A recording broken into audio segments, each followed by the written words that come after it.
How to invite guests on Google Calendar.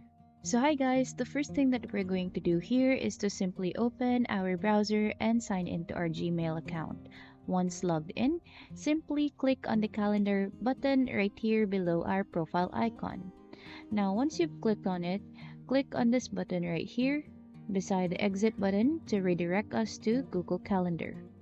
Now in another tab, you can see Google Calendar pop out. So here, you can see a create button in the left hand side. Click on it. Say for instance, we're going to create an event. So add a title to the event. For instance, a birthday. Alright.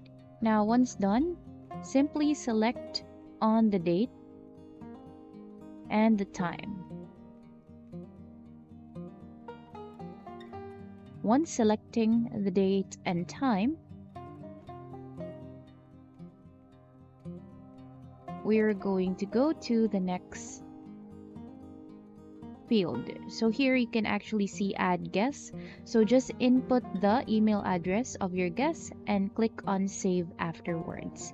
And that's about it for today's video, guys. Thank you so much for watching and hope you guys find this video helpful.